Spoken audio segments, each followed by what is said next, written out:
आसन्तु शुणिबा सुप्रसिद्ध कथाकार मनोज दासଙ୍କ गल्प सतर्कवाणी।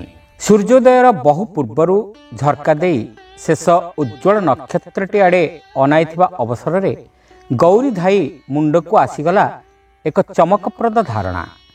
ग्रामर आबाल वृद्ध वनितांकु ता अस्तित्व संपर्क रे सचेतन करदेबार अमोघ उपाय एक सतर्कवाणी। दीर्घ दिन धरी तार मने हेउथिला जेउ मनोयोग तार प्राप्य जनसाधारण ठारू जेउ धरणर सरब बा नीरव अभिवादन ग्रहण करिबारे से अभ्यस्त थिला ताहा आउ ताकू मिलु नाही। 91 वर्षर लोलित चर्म भितरे कंकाळटी तार मजबूत अछि। दंतराजी काल गर्भरे लीन हेबा संगे संगे केश राशि काशफुल निंदी शुभ्रतारे उपनीत हेबा सत्वे निजर समुदाय काम से निजे ही तुलाइबाकू सक्षम। अवश्य गाँ संपर्क रे नातुणी अहल्या नामनी विधवाटी तार अकुंठ सहायता करे केउ प्रेरणा रे गौरी नानी जानेना हेई पारे निर्मल श्रद्धारे अथवा बुढ़ीर अस्तावर संपद केतोटी विशेषतः रूपार 4-5 गोटी अलंकार पाइबा आशारे हुए तो उभय श्रद्धा और आशार मिलित ताबदारे सेतिर किछि असंगति नाही। एकदा बुढ़ीर एक सुना हार भी थिला।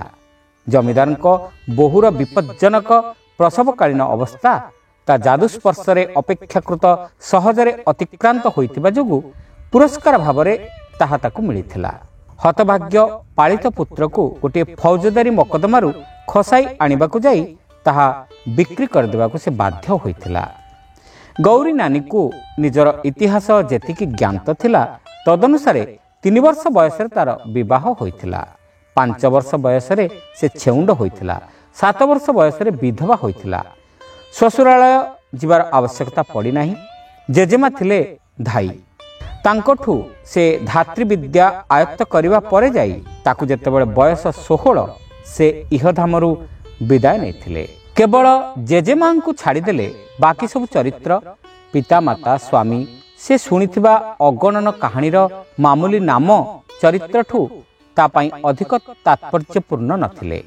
हाँ, एकदा जन्म पूर्वरु पितृहरा एवं जन्म अवकाशरे मातृहरा एक शिशु को से लालन पालन करी कुसंग कबलित से तरुण को कारादंड भोगरु रक्षा करि पारिथिला।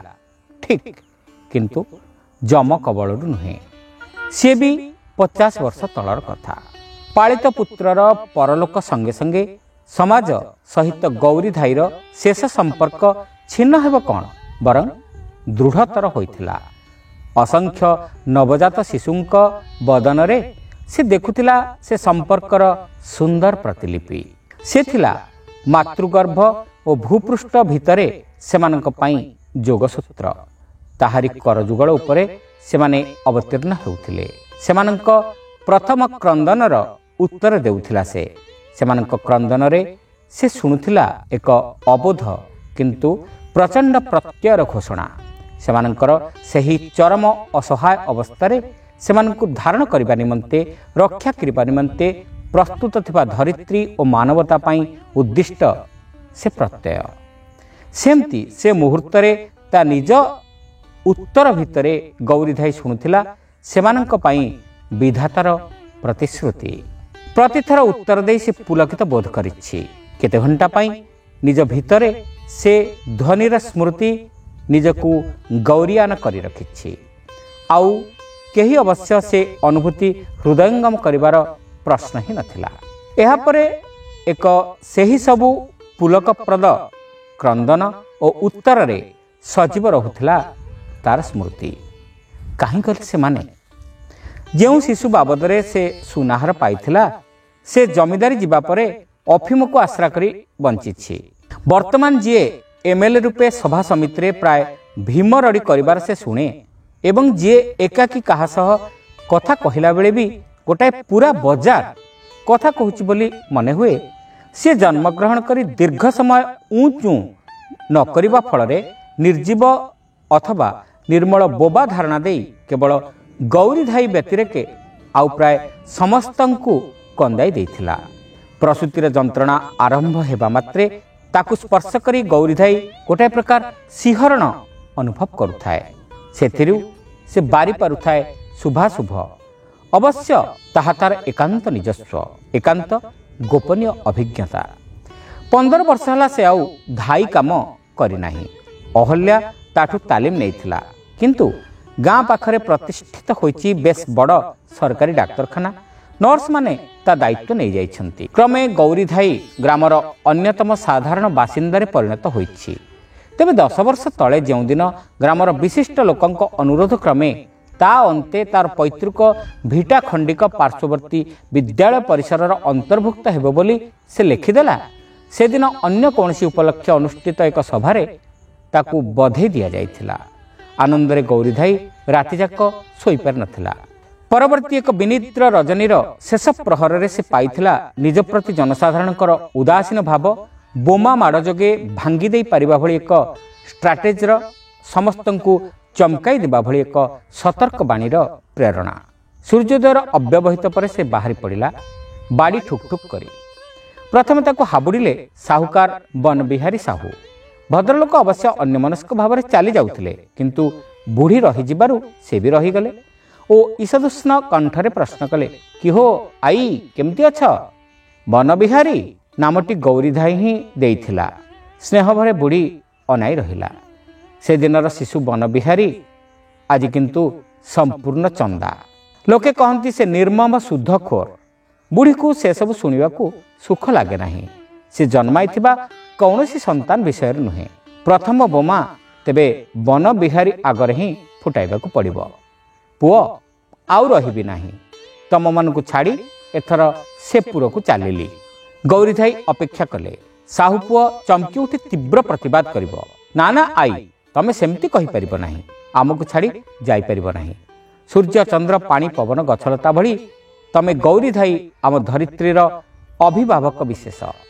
किंतु साहुकार खाली मुंड हलाइले। पर पर शून्य को बाहु तोली विधातार इच्छा बा वर्षा हेबार संभावना एमती किछि सुचाई दे चलीगले। गौरीधाई को प्रथमे बाड़ी खंडक और परे पाद उठाइबा निमंते अंततः 3 मिनिट लगी जाइथिला। रास्ता मोड़ सेपारीरु शुभुथिला सुपरिचित कंठस्वर। माड़ी आसुथिला जुआर भली। अरे बाबू, मु माने आमे डाकिले मंत्री कहीं मुख्यमंत्री भी पड़े आसबे, किंतु से पाई तमे प्रस्तुत कि? मु से मानपत्र फानपत्र रे विश्वास करे नाही। मानपत्र क्या? आमे हक दाबी जहा कि हो गौरी नानी भल आम हक दाबी आमे थोइबा। गणतंत्रटी आमे गौरी नानी भल तो हाँ। जदि मंत्री आनिबाकू तमर बासना एमएलए बाईधर मिर्धा सांगरे 8-10 जन मोटा पतला डेंगा गेड़ा गोरा मनीष मानव जातिर नमूना मान धरी से बोलुथांती। जदि मंत्री आसवा कथा क्यों गौरीनानी कहूच? तेबे तो गोटाए उपलक्ष्य। गौरीनानी तमे तो कौन युवती भली फिटफाट दिसिलणी? हाँ, उपलक्ष्य दरकार। मु ना रे बाया, युवती हेबी केमिति? मु तो बर्तमान मरिबाकू प्रस्तुत। हाँ पुआ, थट्टा नुहे। 91 टपिलाणी, आउ बंचिबार मोह नाही। हो हो नानी, कौन मंत्री आनिबाकू उपलक्ष्य जोगाई देबा सकाशे मरिबो? तमे मले यथेष्ट हेबो नाही मो। हाँ कथा हैला। हौ नानी देखा हबो। हाँ हाँ, तम क्लब रो से नाटक केते दूर गला? जदि मंत्री को डाकिबाकू बासना एमएलए चली गले। प्रथम थर पई बुढ़ीर मन हैला से वास्तविक चलत शक्ति हराइछि। बाड़ी उपरे भरा देबाकू भी बड़ नाही। पाखरे जमीदारଙ୍କ घर। से बहु कष्ट जाई पिंडा ऊपर बसिला। भूत जमीदार आराम चौकी रे बसिथिले। शेष चाकरटी तांको पाई हुक्का सजाड़ी देउथिला। के? जमीदार बुढ़ी आड़े न अनाई पचारिले। केही नुहे, चाकर कहला। मु गौरी बापा, गौरी नानी, गौरी धाई। बुढ़ी चाकर को संशोधन कला और कहला, आउ मोर बड़काल नाही। एथर तम मान को छाड़ी चलिली। किए कौन कहूची? जमीदार चाकर को पचारले। गौरी धाई आज्ञा कहूची मरिब। गौरी धाई? से तो केबेठारू मलाणी बोली भाबिथिली। जमीदार अफिम निशारे उद्भ्रांत रहुथिबा विषय रे बुढ़ीर हेतु नथिला। थिले भी विशेष तारतम्य होई नथांता। केते बेल जाए ବୁଢ଼ୀ ସେଠି ସ୍ତବ୍ଧ ହୋଇ ବସି ରହିଥିଲା। କେତେବେଳେ ବାହୁଡ଼ିଗଲା ସେ ତଥ୍ୟ କେହି ସଂଗ୍ରହ କରିନାହାନ୍ତି। ପରଦିନ ସକାଳେ ଯାଇ ଅହଲ୍ୟା ଡାକିଲେ, ଆଈ। 5 ମିନିଟ୍ ପରେ ସେ ଅନୁଚ୍ଚ କଣ୍ଠରେ କାନ୍ଦିଲା ଏବଂ ଅପେକ୍ଷାକୃତ ଉଚ୍ଚ କଣ୍ଠରେ ପାଖ ପଡ଼ୋଶୀଙ୍କୁ କହିଲା, ଆଈ ରାତିରେ କେତେବେଳେ ସେପୁରକୁ ଚାଲି ଯାଇଛି। ଶ୍ରୋତା ବନ୍ଧୁ, ଏଇଠି ଶେଷ ହେଲା ମନୋଜ ଦାସଙ୍କ ଗଳ୍ପ ସତର୍କବାଣୀ। ଗପଟି ଆପଣମାନଙ୍କୁ କେମିତି ଲାଗିଲା କମେଣ୍ଟ କରି ନିଶ୍ଚିତ ଜଣାଇବେ। ଚ୍ୟାନେଲରେ ନୂଆ ହୋଇଥିଲେ ସବସ୍କ୍ରାଇବ୍ କରିବାକୁ ଭୁଲିବେ ନାହିଁ। ରହିଲୁ, ନମସ୍କାର।